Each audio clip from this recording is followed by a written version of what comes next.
Hello everyone, myself Rakhi Meethi, assistant professor department of chemistry GDB girls college Kota.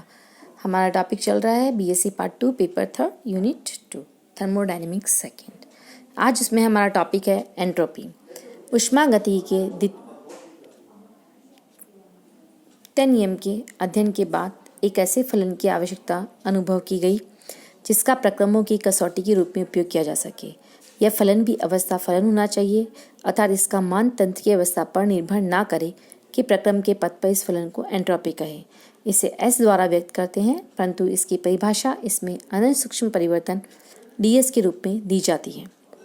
किसी तंत्र द्वारा उत्क्रमणीय प्रसार से अवशोषित ऊष्मा तथा वह परम ताप जिस पर ताप ऊष्मा अवशोषित की गई है उसका अनुपात एंट्रोपी परिवर्तन कहलाता है। यदि T ताप पर dq रिवर्सिबल उत्क्रमणीय प्रकार से अवशोषित ऊष्मा की मात्रा है तो ds इजिकल टू हो जाएगा dq रिवर्सिबल अपॉन T। यह तंत्र निश्चित ताप T पर q रिवर्सिबल ऊष्मा अवशोषित करके A से B अवस्था में आता है तो एंट्रोपी में एक फाइनाइट परिवर्तन होता है जो कि निम्न प्रकार से प्रदर्शित किया जाता है।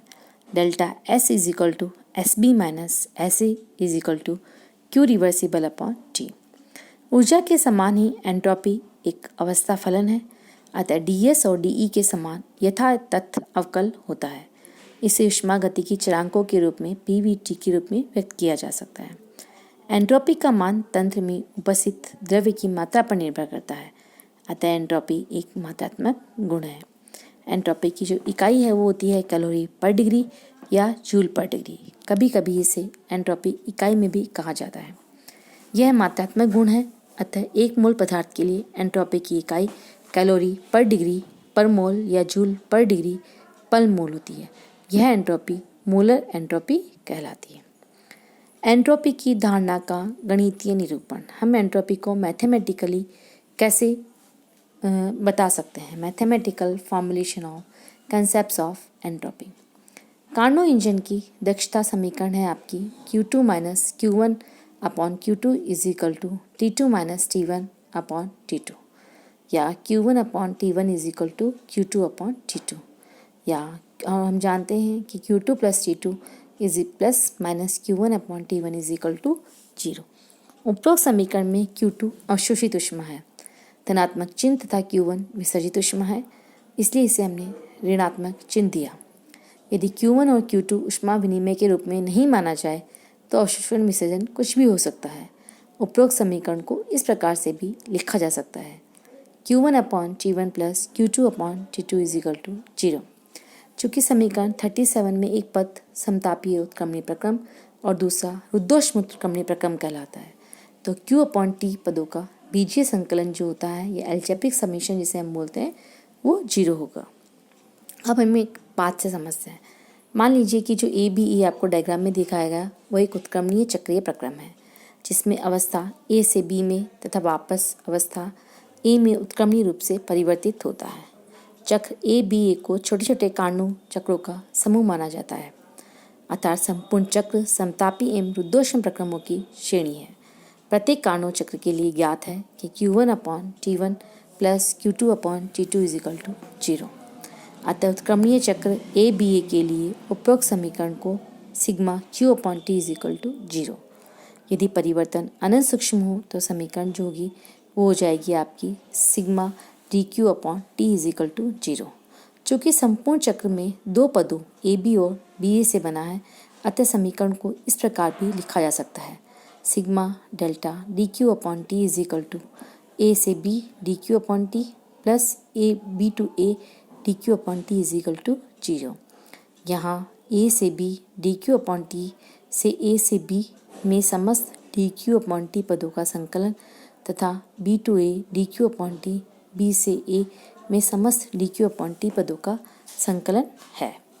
अतः A से B DQ अपॉन T पथ first is equal to minus B to A DQ upon T पथ सेकेंड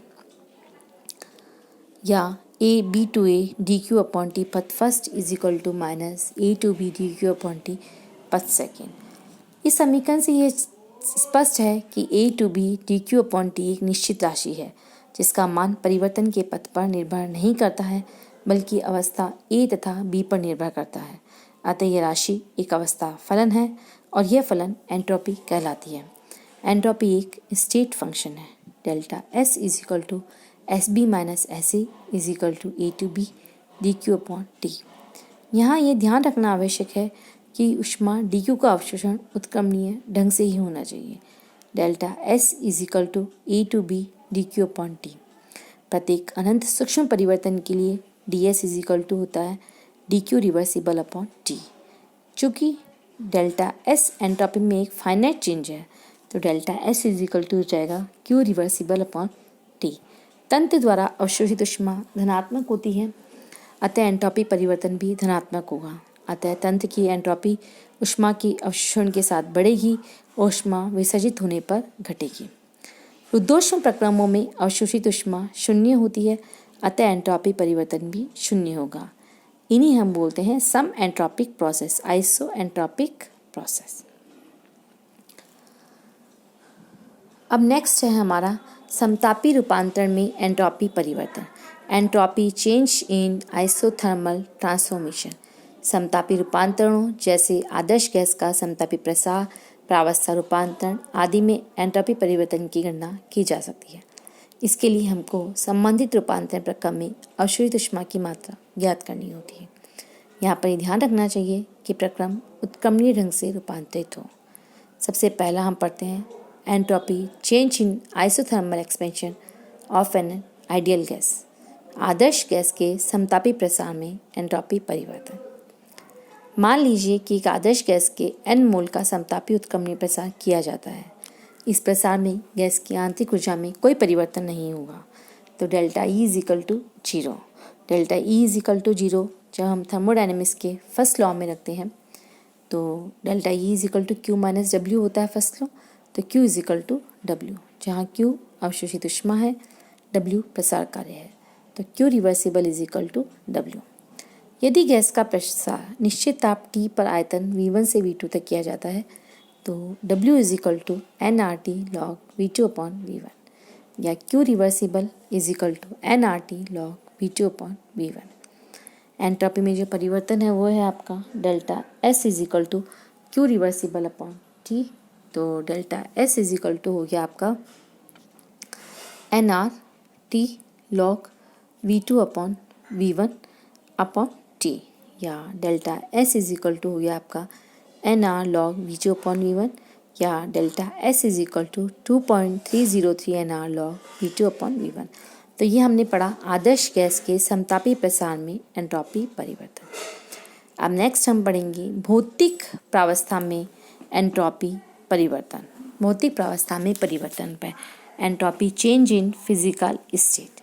सबसे पहला है हमारा ठोस प्रावस्था से द्रव प्रावस्था में रूपांतरण में एंट्रोपी परिवर्तन। Entropy change in transformation of solid into liquid phase. ठोस से द्रव प्रावस्था। जब किसी ठोस को उसके गलनांक पर ऊष्मा दी जाती है तो वह उसी ताप पर द्रव में परिवर्तित हो जाता है। इसके लिए आवश्यक जो ऊष्मा होती है वो गलन की गुप्त ऊष्मा कहलाती है, लेटेंट हीट ऑफ फ्यूजन। माना कि एक मोल ठोस को उत्क्रमणीय रूप से गलन बिंदु TF पर द्रव में परिवर्तित किया जाता है तो इस परिवर्तन में माना कि स्थिर दाब पर डेल्टा HF ऊष्मा अवशोषित होती है। यह अवशोषित ऊष्मा मोलर हीट ऑफ फ्यूजन कहलाती है, गलन की मोलर ऊष्मा। तो delta S is equal to Q reversible upon T या delta SF is equal to delta HF upon TF। Delta SF गलन प्रक्रम में एंट्रोपी परिवर्तन है। चूँकि HF धनात्मक है तो SF का मान भी धनात्मक होगा। सेकंड है हमारा द्रव प्रावस्था से गैस प्रावस्था में रूपांतरण में एंट्रोपी परिवर्तन। Entropy change in the transformation of liquid into gas. जब किसी द्रव को उसके क्वथनांक पर ऊष्मा दी जाती है तो वह उसी ताप पर गैस में परिवर्तित हो जाता है। इस परिवर्तन के लिए आवश्यक ऊष्मा वाष्पन की गुप्त ऊष्मा, लेटेंट हीट ऑफ वेपराइजेशन कहलाती है।